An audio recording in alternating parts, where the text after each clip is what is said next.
Vamos ver o que diz 1 Pedro 5, no verso de número 8. Sede sóbrios e vigilantes. O diabo, vosso adversário, anda em derredor, como leão que ruge, procurando alguém para devorar. Resisti-lhe firmes na fé, certo que sofrimentos iguais aos vossos estão se cumprindo na vossa irmandade espalhada por todo o mundo. Até aí. Vamos fechar os olhos e orar mais uma vez.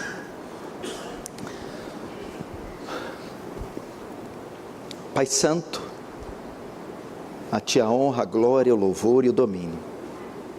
Recorremos a Ti e a Tua graça, na esperança que fale conosco hoje, na esperança que movas poderosamente entre nós, a despeito dos nossos pecados, orgulho, altivez, a despeito da nossa necessidade, ignorância e insignificância. Se o Senhor olhar para a iniquidade de alguém, quem subsistirá, Senhor? Mas contigo está o perdão para que seja temido.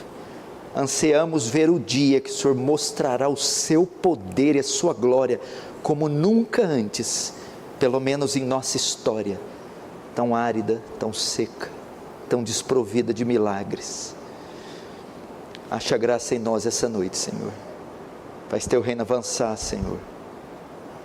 Receba a glória para si e nos conforma a imagem do seu Filho. Amém.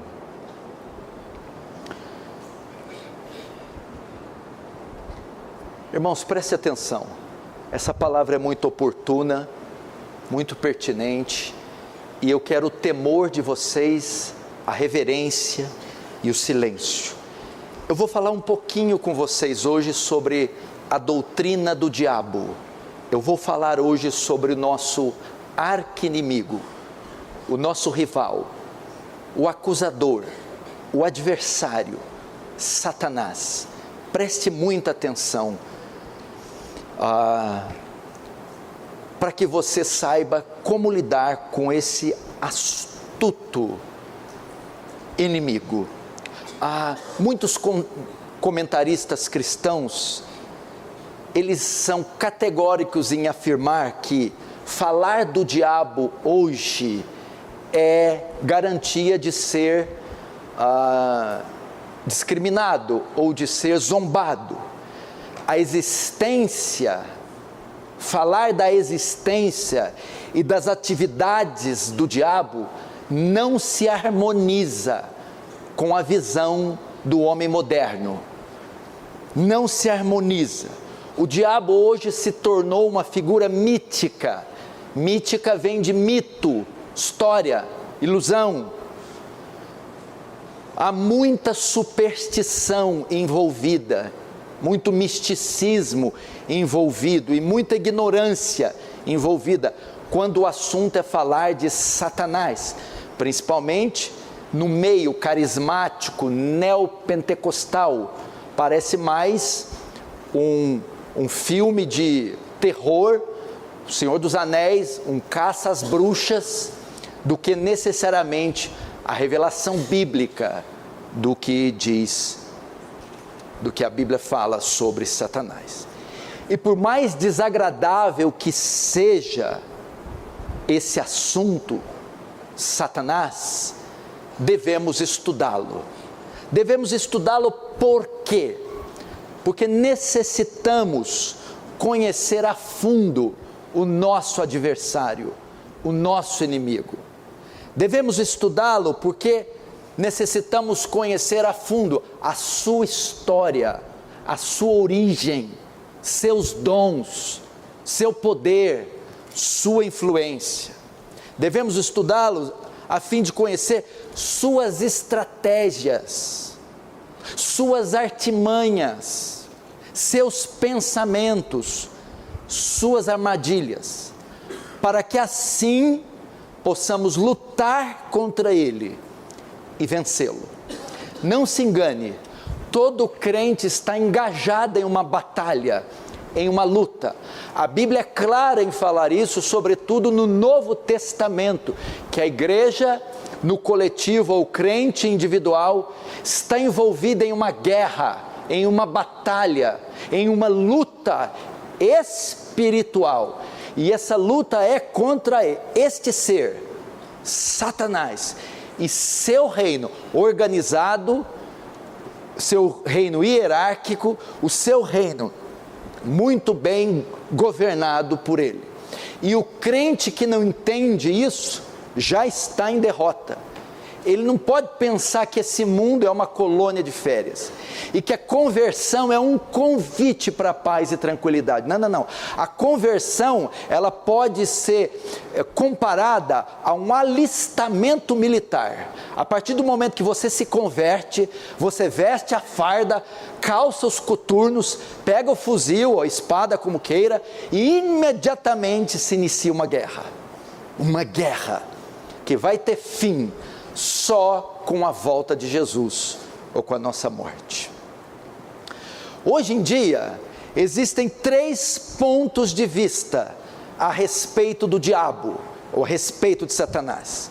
Primeiro, são aqueles que não acreditam na existência do diabo, que negam categoricamente que existe um ser como o diabo. Existem os outros que superestimam o diabo, dão poderes que ele não tem, supervalorizam, colocam o diabo no mesmo nível de Deus. E o terceiro ponto de vista são aqueles que não só creem no diabo, mas prestam culto ao diabo, adoram o diabo, servem o diabo. Vamos ver o primeiro ponto, então, só um pouquinho de retorno. O primeiro ponto de vista são aqueles que não acreditam na existência do diabo. Por incrível que pareça, dentre estes, há uma infinidade de ditos cristãos, por conta do naturalismo ou racionalismo do século 19 e 20, que foi resultado do iluminismo. O que o iluminismo ensinava? Que tudo aquilo que não pode ser provado pela razão, não pode ser aceito. Tudo tem que ser racional. Então eles rejeitam o que é metafísico, o que é espiritual, o que é transcendental. Então, por causa do iluminismo, nasceu o cristianismo liberal, que rejeita a resistência, que rejeita a existência de um ser como Satanás, a existência literal. Para os liberais, o diabo não passa de uma superstição primitiva. E um desses liberais, o grande teólogo alemão Rudolf Bultmann, acerca do diabo disse: não podemos usar luz elétrica e rádios, e no caso de doenças, utilizar remédios e meios clínicos modernos e sofisticados, e ao mesmo tempo acreditar num mundo de espíritos, acreditar que existem anjos ou demônios. Então, esse tipo de gente não acredita no diabo. No mundo influenciado pela ciência e tecnologia, só se acredita que existe somente o mundo natural. E é assim para muitos países. Há nações e culturas inteiras que não acreditam na existência de seres espirituais, quanto mais Satanás.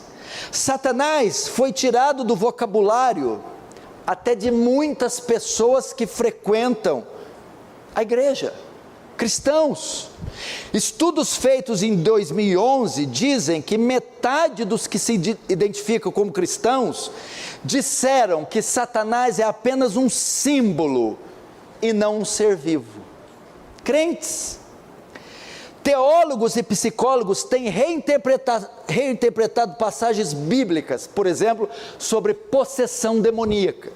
As passagens que revelam possessão demoníaca são por eles reinterpretados como apenas surtos de epilepsia e não a existência de demônios. A essas pessoas que não creem no diabo, Charles Spurgeon disse: certos teólogos hoje em dia não acreditam na existência de Satanás. É curioso que os filhos não creiam na existência do seu próprio pai. Assim, Spurgeon definiu essa gente. A segunda classe são os que superestimam o diabo. O que é superestimar? É engrandecê-lo, é fazê-lo maior do que ele é. Nesses estão os neopentecostais, carismáticos e místicos. Estes dão ênfase exagerada em Satanás.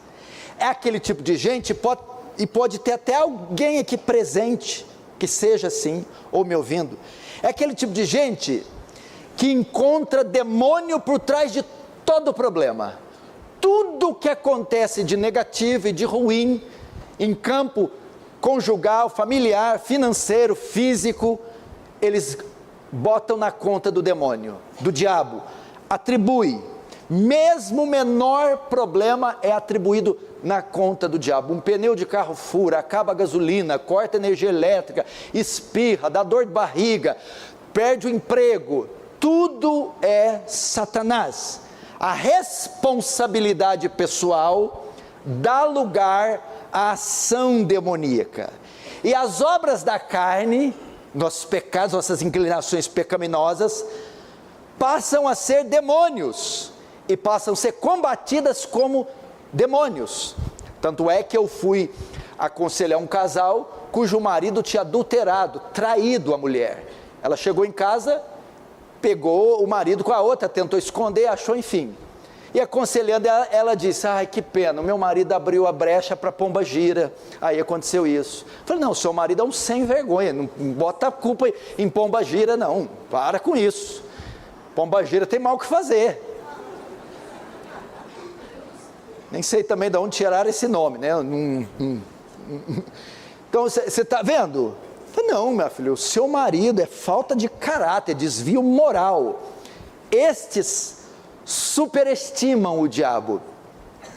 E tudo isso promove soluções supersticiosas e pouco bíblicas. Por causa dessa visão exagerada dos que superestimam o diabo, então vem as soluções para enfrentá-lo, nas chamadas batalhas espirituais. Pega a chave da cidade, unge pontos estratégicos na cidade, marcha diante de praças, declara em voz alta a queda do diabo. Nada de espiritual, tudo coisa patética e estapafúrdia.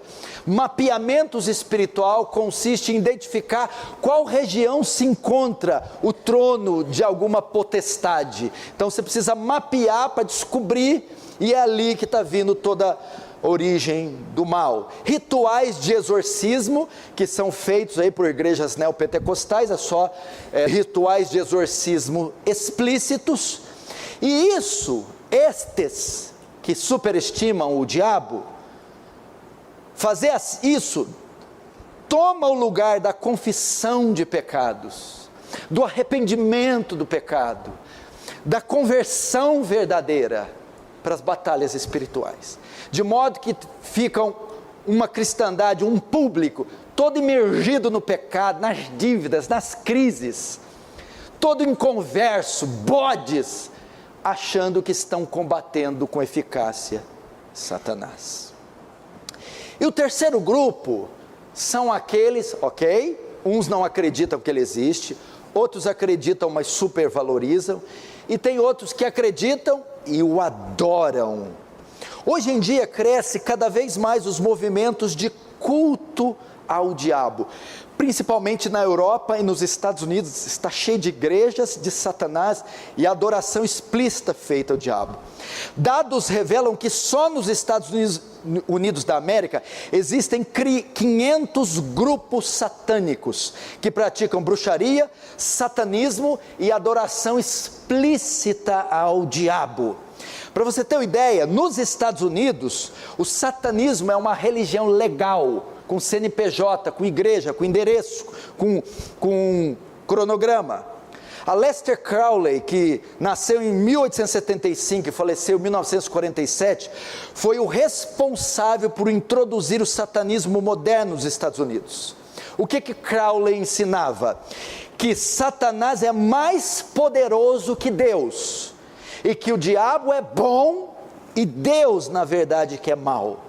Então vem praticamente o sucessor dele, Anton LaVey, que funda a Igreja de Satanás em 1966, com o slogan: Deus está morto, Satanás vive. Esses cultos, os cultos a Satanás, são regados de drogas, atos bizarros, junto com orgias sexuais. Esse é o terceiro grupo. Então existe esse tipo de pessoa, adoradores, abertos, explícitos do diabo, em igrejas legalmente abertas, que cultuam livremente o pai da mentira, o príncipe das potestades do ar, o acusador, Satanás.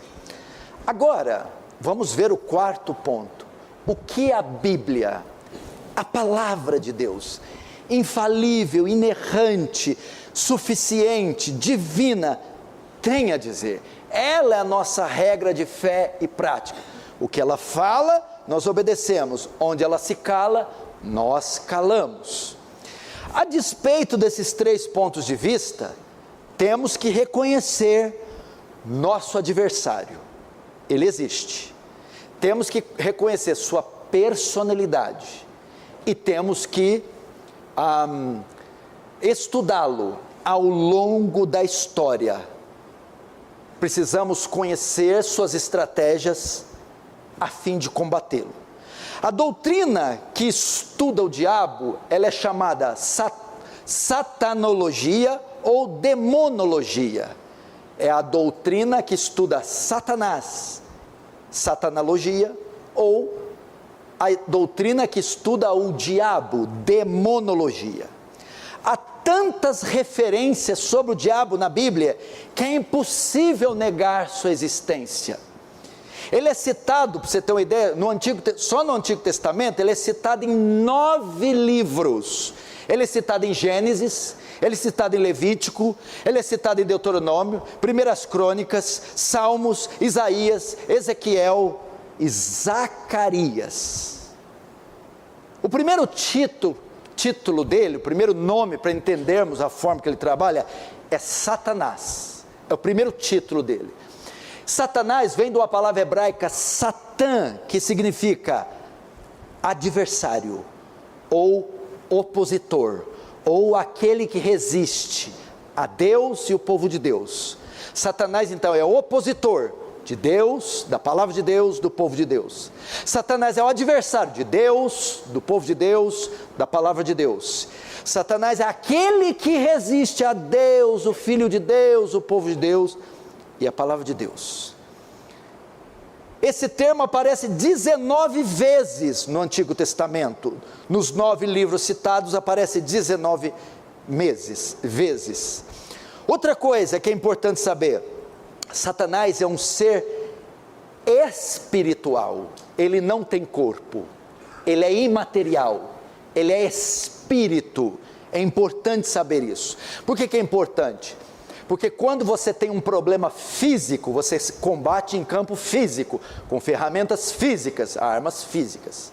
Mas quando você tem um problema em campo espiritual, imaterial, você não combate um demônio com um taco de beisebol, com uma espingarda. Você precisa de ferramentas, estratégias espirituais, ok? Então patuá, pão, sal, essa rosa, toda essa parafernália estúpida, imbecil, não tem efeito algum contra o príncipe das trevas. São armas espirituais. Satanás foi criado por Deus. Em Salmo 148, versos 2 a 5 diz: louvai-o todos os seus anjos, louve o Senhor, pois mandou e logo foram criados. Ele foi criado por Deus. Evidentemente que ele não foi criado Satanás. Ele foi criado um anjo bom, Depois ele se rebelou e se tornou Satanás. Vamos ver isso para frente. Então, outro princípio interessante, vocês que morrem de medo de diabo, quem criou Deus? Quem me responde? Quem criou Deus? Deus foi criado? Sim ou não? E o diabo? O diabo está na categoria de seres criados. Então ele não está na mesma estatura daquele que autoexiste, daquele que é autoexistente, autossuficiente. Satanás vem na categoria de seres criados e foi criado por Deus. Agora vamos ver Satanás no Novo Testamento. A doutrina de Satanás, ela vai sim se desenvolvendo, porque a revelação é progressiva. Começa em Gênesis e vai clareando até Apocalipse. No Novo Testamento, ela vai se desenvolvendo durante a história e o término dos testamentos. No período intertestamentário, o diabo, se referem ao diabo como Belial, como Mastema ou Samael.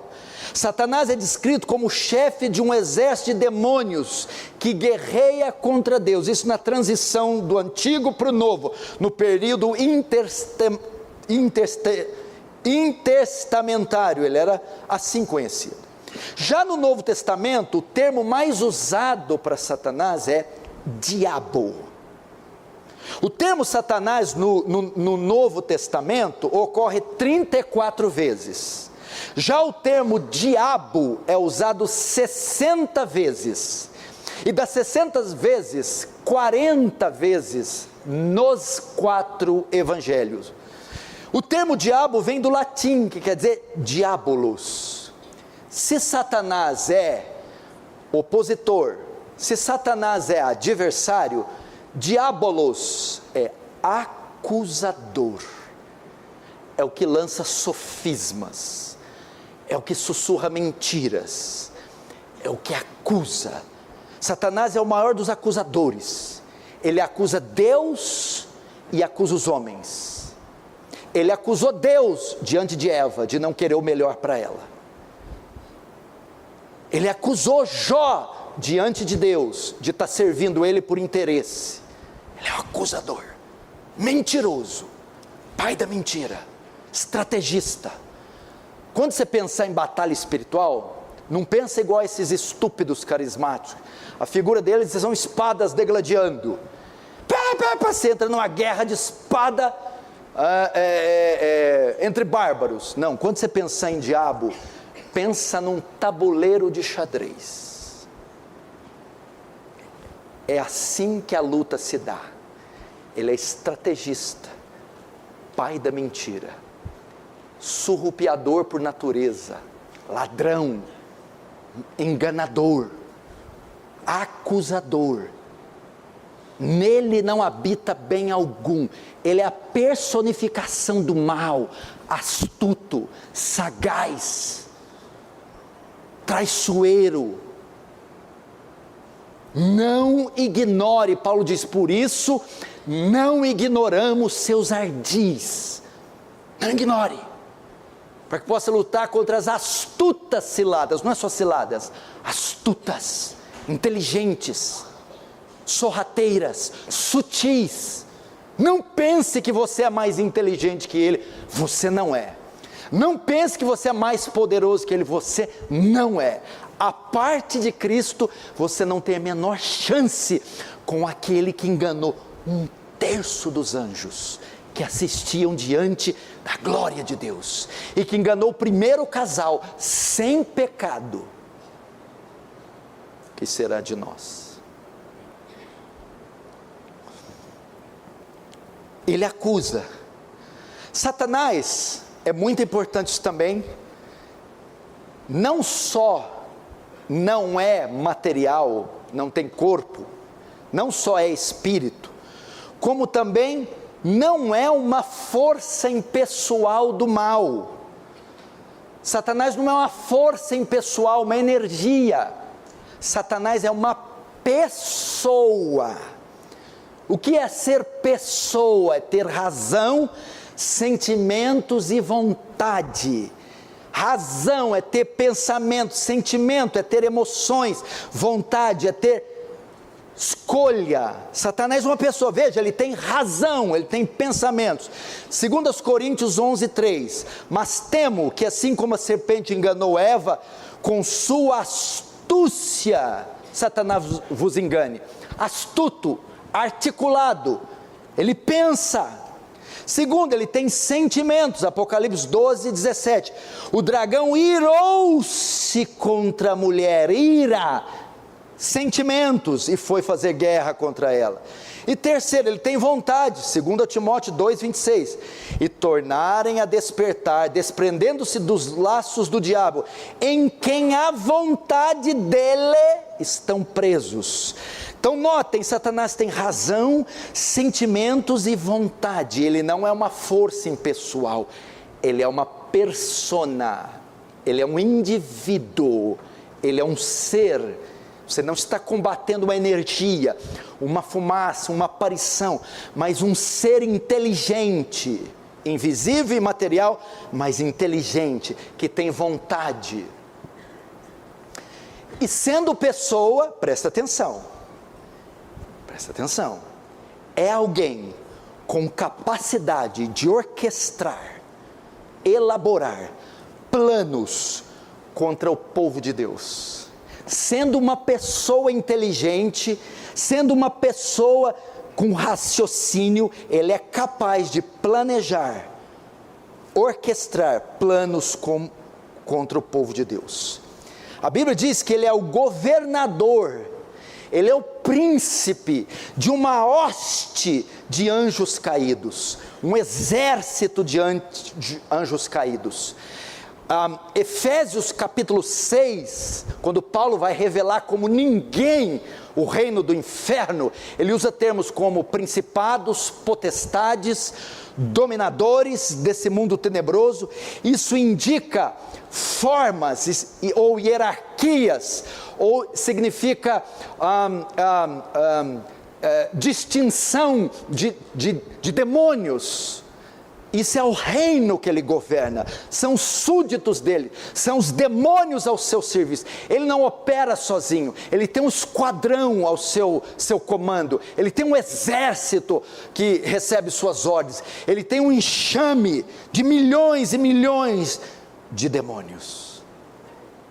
Ele opera em um reino organizado com o seu exército de demônios. Mas antes de ser o que ele é, Satanás foi um dos mais magníficos anjos que Deus criou. Nem sempre ele foi mau, perverso, homicida. Ele já foi um dos seres mais magníficos, se não o maior que Deus criou. Abra comigo em Ezequiel 28, para você ver, texto que fala de Satanás.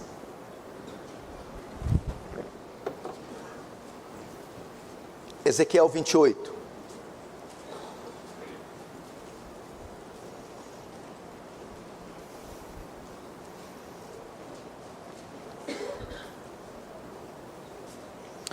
Usa mais essa câmera aqui, viu pessoal? Ó, aqui, ó. Esquece dela não. Ezequiel 28, vamos ver. Verso 12. Filho do homem, levanta uma lamentação contra o rei de Tiro e diz-lhe: assim diz o Senhor, tu és o sinete da perfeição, cheio de sabedoria e formosura. Estava no Éden, jardim de Deus, de todas as pedras preciosas te cobria, o sárdio, o topázio, o diamante, o berilo, o ônix, o jaspe, a safira, o carbúnculo, a esmeralda. De ouro se fizeram os engastes e ornamentos no dia em que foste criado, foram eles preparados.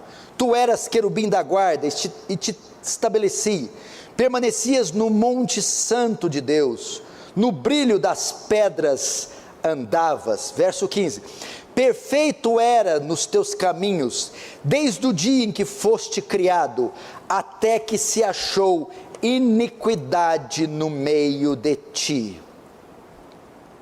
Até aí, presta atenção, veja só, as características, como ele era. Olha isso aqui, está aberto aí.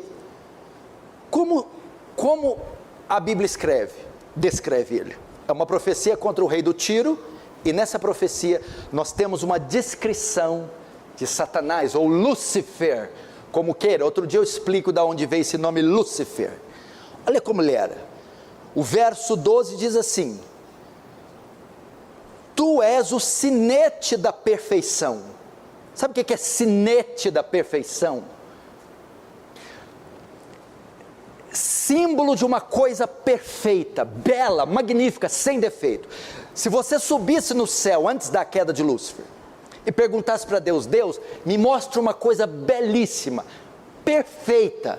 Ah, você quer ver uma coisa perfeita? Lúcifer. Ele é o aferidor de medida. Ele é o símbolo, sinete de perfeição. Ela é a coisa mais bela que temos aqui.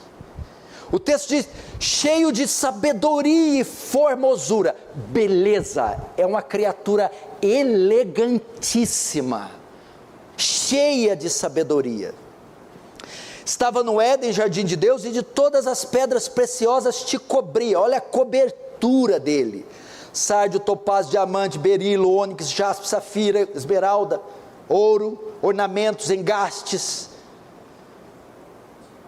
Todas essas pedras são repetidas lá em Apocalipse, é para dizer, todas as pedras é para dizer beleza inimaginável, coberto das coisas mais preciosas. E que mais? O verso 14, tu eras querubim da guarda ungido. A Bíblia fala de querubins em várias passagens, mas só nessa que dá um adendo, dá um adjetivo: querubim ungido. Só Lúcifer recebeu esse título, querubim ungido. Tinha algo especial, algo diferente nele. E que mais? E te estabeleci, permaneceis no Monte Santo, no brilho das pedras andava, ou sobre as pedras afogueadas. Sabe o que é a ideia para hoje? Está vendo aquelas luzes ali? Sabe quando você vai num teatro? Está tudo apagado, aí tem a ribalta. O que é a ribalta? São esses canhões de um lado e de outro, e os canhões estão apontados para o palco, e só ilumina uma pessoa, o artista da peça. As luzes estão todas nele. Esse era Lúcifer, estava sob as luzes da ribalta, andava sobre as pedras afogueadas. Era o Fred Mercury da época, era o Ayrton Senna, era o Frank Sinatra da época, era o Marlon Brando da época. Aí o que aconteceu? Ele era assim, criatura perfeita, elegante, belíssima, estupenda, magnífica, poderosa, cheia de glória. Mas agora o verso 15, olha a queda: a soberba e a rebelião fez ele cair. Verso 15, perfeito eram os teus caminhos desde o dia que foste criado, até que se achou iniquidade em ti. Na multiplicação do teu comércio, ou seja, da sua fama, se encheu o teu interior de violência, e pecaste. Mas qual foi o pecado dele? Verso 17, elevou-se o teu coração por causa da tua formosura, e corrompeste a tua sabedoria por causa do seu esplendor. Soberba, orgulho. Ele começou a se achar maior que Deus, melhor que Deus, acima de Deus. E o texto da leitura hoje da liturgia, Isaías 14: subirei acima das mais altas nuvens, e acima do trono do Altíssimo colocarei o meu. O verso 17 ainda: por causa do teu resplendor lancei-te por terra, diante dos reis te pus, para que te contemplem. Pela multidão das tuas iniquidades, pela injustiça do teu comércio, profanaste os teus santuários. Caiu, destituído de Lúcifer, ou de querubim ungido, ele se deforma, se torna Satanás, se torna diabo, porque o coração encheu de orgulho da sua própria beleza, da sua própria glória. E o que ele faz? Isaías 14 diz que ele se dá conta quem ele era, e rapaz, eu não sou qualquer coisa não. Ele então se rebela contra Deus, ele intenta tomar o trono de Deus, lutar contra Deus, ir contra Deus. Só que nessa rebelião ele não foi sozinho. Tamanha é a glória dele, tamanha era a persuasão, a sabedoria, que ele vai orquestrar uma rebelião com ele, e ele vai persuadir alguns anjos. Quantos são? A Bíblia diz 1/3, não é pouca coisa não. Vamos imaginar que eram 3 bilhões de anjos, é hipotético. Apocalipse 12, versos 3 e 4, diz assim: e viu-se outro sinal no céu, eis que era um grande dragão vermelho, que tinha 7 cabeças e 10 chifres, e sobre a sua cabeça 7 diademas, e a sua cauda levou após si a 1/3 das estrelas do céu, e lançou-as sobre a terra. O dragão aqui é Satanás, com a sua cauda, persuasão, ele engana 1/3 dos anjos para se juntarem a ele, neste ato de se rebelar contra Deus. E é lógico, tanto ele, contra 1/3 dos anjos, são lançados para a terra, e de Lúcifer se torna Satanás, e de anjos caídos, demônios. A resposta de Deus: lançou ele e os anjos rebeldes à terra. Nesse sentido, Satanás perdeu para sempre a sua posição de querubim ungido, ele nunca mais vai recuperar. Veja o que fala Judas 6: e os anjos que não guardaram o seu estado original, mas abandonaram o seu próprio domicílio, ele tem guardado sob trevas em algemas eternas, para o juízo do grande dia. Está falando isso aqui. E os anjos que não guardaram o seu estado original, quem eram? Satanás, Lúcifer, e todo aquele 1/3 que ele persuadiu, mas abandonaram o seu próprio domicílio. O que é o domicílio? Sua morada. O que Deus tem para ele? Trevas eternas para o dia do juízo. O diabo não tem mais o perdão, não tem mais, jamais. Assim se deu a queda de Lúcifer. Agora vamos ver as atividades do diabo na história, desde o Antigo quanto do Novo Testamento. Notem aqui, presta atenção, a luta toda envolvia Deus, e era lá no céu. Uma vez que o diabo foi expulso do céu e não podia mais atacar a Deus, então ele desviou seus maus intentos agora contra os homens, a coroa da criação de Deus aqui na terra.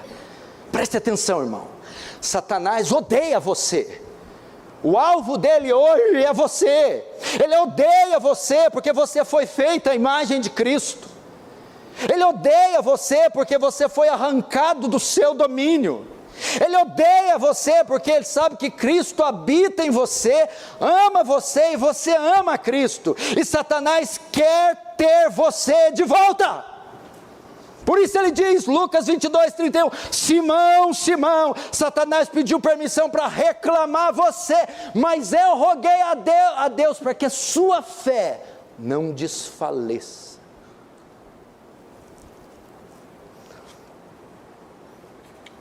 Um puritano disse: somos atacados por um inimigo vivo, inteligente, astuto e cheio de recursos, que consegue sobreviver ao mais antigo cristão, trabalhar mais que o mais operoso cristão, brigar mais do que o mais forte cristão, e pensar com mais sagacidade do que o mais sábio dos cristãos. E qual foi a primeira aparição do diabo? A primeira aparição dele está relatada em Gênesis 3. Esse aqui É a primeira vez que ele aparece, mas é o segundo ataque. Ele já tinha feito um ataque no céu, e agora ele vai aparecer pela primeira vez no seu segundo ataque. Ele veio ao paraíso como uma serpente, e tentou Eva e Adão a desobedecer. Gênesis 3:1, mas a serpente mais sagaz que todos os animais selváticos que o Senhor Deus tinha feito, disse à mulher, é assim que Deus disse, não comereis de toda árvore do jardim? Verso 4, olha só como ele veio. É assim que Deus disse? Você tem certeza que é assim mesmo? Você tem certeza que é esse caminho? Será que a palavra é infalível, inerrante? Você tem certeza que é desse jeito que você tem que fazer? Aí no verso 4, então primeiro ela põe dúvida na mente de Eva. Estava tão tranquila Eva, estava tudo bem no jardim. Você tem certeza?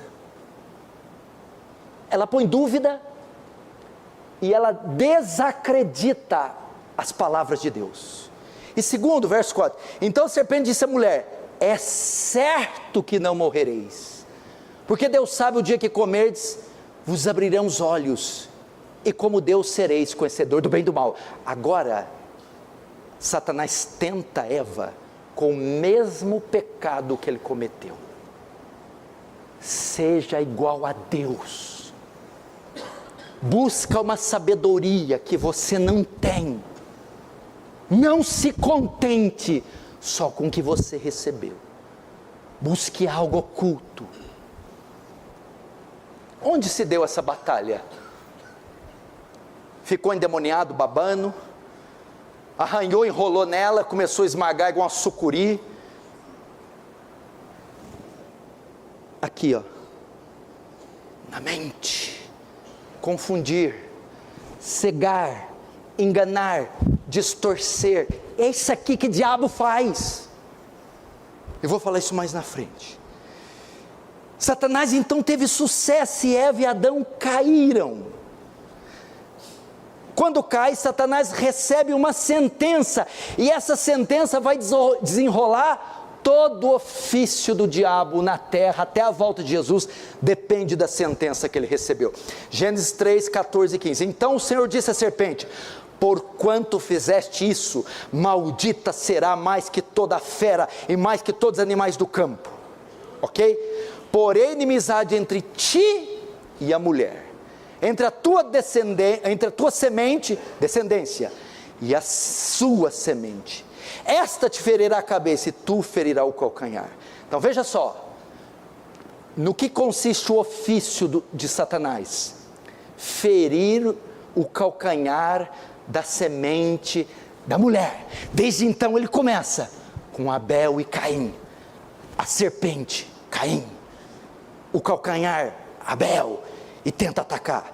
Ismael atacando Isaque, Esaú atacando Jacó, Faraó atacando Moisés, Faraó lançando as crianças no Nilo e com seus exércitos, cercando Israel no Mar Vermelho. Era Satanás, lutando contra a semente da mulher, o povo de Deus. Ramã fazendo a forca para enforcar os judeus. Ele incitou Davi a numerar o seu povo e Davi quase morreu. Acusou de pecado o sumo sacerdote Josué em Zacarias. No período dos reis tentou arruinar o povo de Deus com práticas pagãs, idolatria, feitiçaria, ocultismo. Na história da igreja, semeou corrupção dentro da igreja com Ananias e Safira em Atos 5. Depois criou heresias, cismas na igreja visíveis, tais como paganismo católico no ano 313 com Constantino. Promoveu a regeneração batismal no século XIV, dizendo que batismo infantil regenera pessoas. Instituiu a oração pelos mortos no século IV. Adoração aos anjos e aos santos mortos no ano 375 depois de Cristo. Adoração a Maria no século IV. A doutrina do purgatório no século VI. O papado romano é instituído no século VII. A transubstanciação da ceia, ou seja, o pão se transforma na carne e o vinho se transforma no sangue de Jesus, pelo Papa Inocêncio III, no século XIII. Todas heresias criadas por Satanás. É ele perseguindo a descendência. É ele atacando. Ele instigou ondas de perseguição também contra a igreja. No martírio de Estevão ele foi responsável. Na morte de Tiago, filho de Zebedeu, por Herodes. Teve perseguições sobre os imperadores romanos, por Nero no ano 64, Domiciano no ano 81, Trajano no ano 112, Marco Aurélio no ano 161, Sétimo Severo no ano 210 e Maximiano no ano 235. Todos eles incitados por Satanás a perseguir, a matar, a enganar, a seduzir, a criar heresias. Veja Satanás ao longo da história. Agora vamos encerrar vendo a sua maior arma. Abra comigo em 2 Coríntios capítulo 10.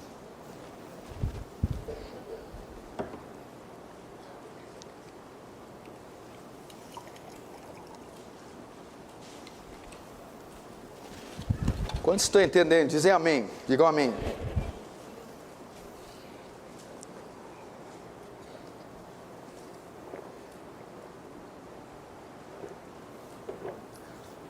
Nós vamos ver aqui, esse é o grande ofício do diabo. O primeiro ataque dele foi tanto sobre os anjos quanto sobre Eva, e foram ataques semelhantes. E esse ataque caracteriza o modo dele trabalhar. Quem pensa que o diabo fica aparecendo para os outros, arranhando janela, incorporando, tentando os outros ao pecado sexual, a nossa carne, ela cuida disso. O diabo tem planos muito maiores. A grande arma dele não é essas coisas, aparecer, macumba, cachoeira, patuar, vomitar pacto, nada dessas coisas. Aparecer igual gárgula. O diabo aparece, eu fico com medo, vou orar e jejuar. O diabo não quer que eu ore e jejue, é mais fácil aparecer de mini saia, porque eu não vou querer orar e jejuar. Concorda? Agora, qual é a maior obra dele? 2 Coríntios capítulo 10, versículo 4. Porque as armas da nossa milícia não são carnais, e sim poderosas em Deus para destruir fortalezas. Presta atenção na palavra arma, poderosa, fortaleza, anulando nossos sofismas e toda altivez que levanta contra o conhecimento de Deus. E agora, levando cativo todo o pensamento à obediência de Cristo. Aqui está resumido nesses 2 versículos a grande obra do diabo. Paulo diz que as armas da nossa milícia, então é da ideia de uma guerra, a guerra da igreja. Contra quem? Contra o que eu acabei de pregar, o diabo. Não são carnais, carnais aqui naturais, mas são poderosas em Deus. Para quê? Deus nos deu armas espirituais para combate espiritual. Mas para quê? Para destruir fortalezas. Que fortalezas são essas? Paulo está escrevendo aqui num pano de fundo grego. Ele está lembrando de Atenas, ele está lembrando de Éfeso, onde era muito comum castelos e grandes fortalezas. Por isso ele escreve, que o povo estava familiarizado. Aí ele vai usar mais para frente o termo para destruir fortaleza, anulando sofismas. A palavra sofismas no grego, logmos. Logmos é da onde vem a palavra logismo. Logismo, filosofias, ideias, religião, seitas, ideologias. Você entendeu? Paulo está dizendo assim: Satanás prende pessoas em fortalezas ideológicas. É o que ele fez com Eva. Todos os ismos que você conhece, mormonismo, são ideologias. Satanás aprisiona essas pessoas em uma fortaleza de mentira, de engano, de cegueira. Aprisiona elas em seitas, aprisiona elas em irmandades, em grupos, cegam e fazem a ficar aprisionadas crendo em mentiras. Isso é o que toda seita promove. Como é que pode pessoas estudadas, pessoas que falam 3, 4 idiomas, que têm pós-graduação e doutorado, seguir certas religiões, crer, fazer parte de certos grupos. Como? Porque elas estão presas em fortalezas de engano e de mentira, que o diabo coloca. Por isso, quando você vai evangelizar alguém de uma seita, é a coisa mais difícil, você não entende como é que ela pode crer numa coisa absurda, estúpida dessa. É porque não é só um conjunto de regras, é uma força maligna, é uma prisão que Paulo compara às fortalezas dos primeiros séculos, os castelos medievais, são impenetráveis, são poderosíssimas.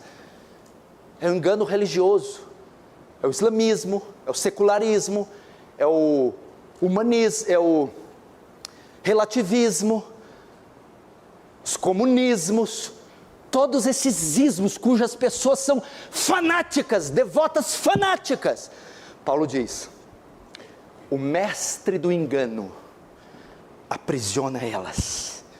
E Paulo diz: armas naturais não podem, é como espingarda de chumbinho contra o castelo da rainha Elizabeth, não tem o menor efeito. Aí Paulo vai dizer que elas estão aprisionadas, e qual a maneira de tirá-las de lá? Paulo continua: e toda altivez que se levanta, e levando cativo todo o pensamento à obediência de Cristo. Então é uma luta pelas mentes, pelo que as pessoas pensam. Nossa missão então é tirá-las dessas fortalezas, pegar a mente delas que está aprisionada em fortalezas ideológicas, e levar essas mentes cativas a Cristo. Essa é a nossa ideia. E como você destrói essas fortalezas? As armas não são carnais, mas poderosas em Deus. Opa, poderosas. Romanos 1,16. Não me envergonho do Evangelho, pois ele é o poder de Deus. Então veja só, quando você vê aqueles prédios sendo implodidos, vamos voltar um tempo mais atrás, como que derrubava prédio antigamente nos Estados Unidos? Era um guindaste com uma bola de ferro que batia até que ele cair. Essas fortalezas, cujos homens estão presos pelas forças do diabo, só podem ser livres com o guindaste, cuja bola é o poderoso Evangelho, é a pregação da palavra. E conhecereis a verdade, e a verdade vos libertará. É a única forma de vencê-lo. Como é que tira essas pessoas dessas prisões? As Escrituras: Gênesis, Êxodo, Levítico, Número, Deuteronômio, Josué, Juízes, Ruth, 1 Samuel, 2 Samuel, 1 Reis, 2 Reis, 1 Crônicas, 2 Crônicas, Esther, Esdras, Neemias, Jó, Salmos, Provérbios, Eclesiastes, Cantares, Isaías, Jeremias, Lamentações, Ezequiel, Daniel, Oséias, Joel, Amós, Obadia, Ageu, Abacuque, Miqueias, Sofonias, Zacarias, Malaquias, Mateus, Marcos, Lucas, João, Atos, Romanos, 1 e 2 Coríntios, Gálatas, Efésios, Filipenses, Colossenses, 1 e 2 Tessalonicenses, 1 Timóteo, 2 Timóteo, Tito, Filemão, 1 Pedro, 2 Pedro, 1 João, 2 João, 3 João, Judas, Apocalipse. 66 livros. Não há fortaleza que resista.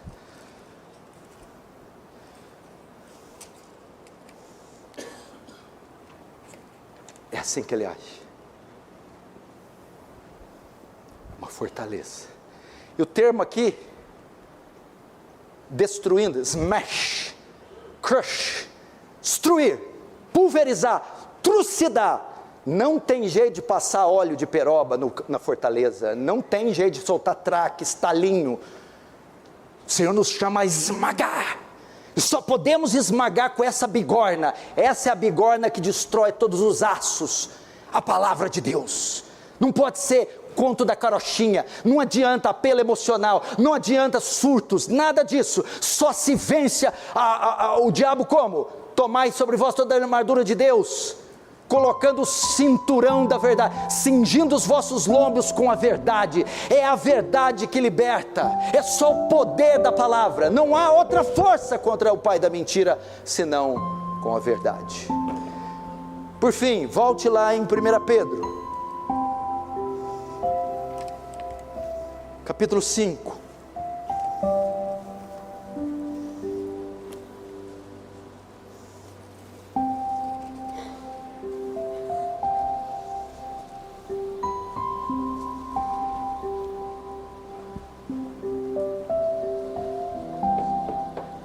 Verso 8: sede sóbrios e vigilantes, o diabo, vosso adversário, anda em derredor, como leão que ruge procurando alguém que possa devorar. Resisti-lhe firmes na fé. Aqui, Pedro diz, ele resume quase tudo que Paulo fala. Olha lá que interessante. Vamos pegar tudo que eu falei. Todos vocês aí, Fabrício, Juliano, Eduardo, Tiago, eu acabei de pregar esse cara aqui, ó. Aí Pedro fala o que ele está fazendo agora. O diabo vosso é seu, ele está em derredor. O que é isso? Ele não está ao redor como a sua esposa, é pertinho. O que é derredor? Uma distância favorável a um ataque, onde ele pode te ver e onde ele pode dar o bote. Ele está aqui, ó, como um leão. A ideia é igual um leão. Você vê um National Geographic, você vai ver como ele fica entre os arbustos, músculos aqui do dorso retesados, fica ali fica de 5 a 10 metros da presa, buscando um vacilo, uma oportunidade. Então ele está assim, diabo, vosso adversário está à espreita, esperando para te atacar, para pegar você, para confundir você. Agora o que ele está esperando? Ele está esperando um vacilo da presa. O leão está bebendo água e se perde, ou ele machucou, ou ele está tirando um cochilo. Satanás está esperando a brecha.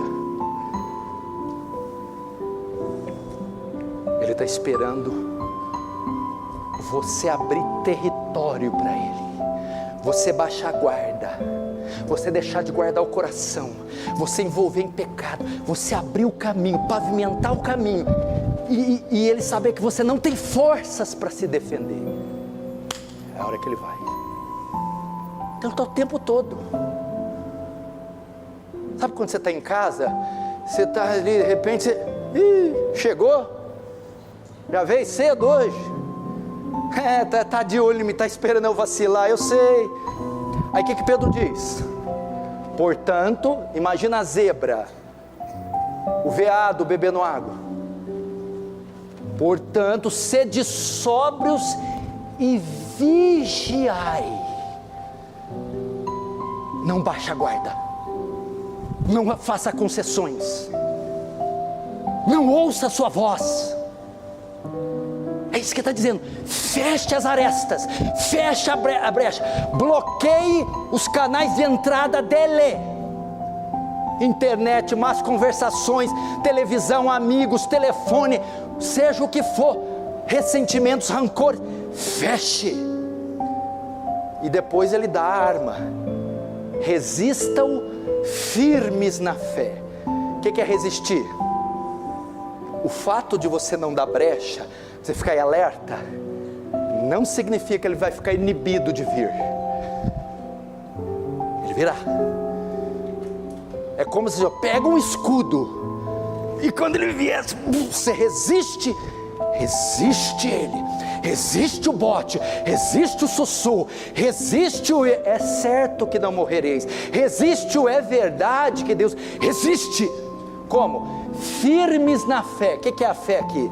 Não é a fé salvadora, não é a fé, oh Deus me cura, é a fé, o nosso conjunto de doutrinas, é a fé cristã. A ideia é assim: resista-o firme nas suas convicções, resista firme na salvação que foi dada, resista firme no sangue do Calvário, resista firme porque você está vestido com a justiça de Cristo, resista.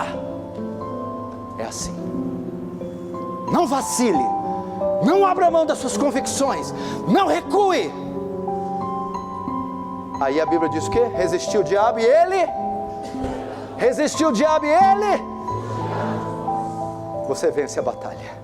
Vamos fechar os olhos agora.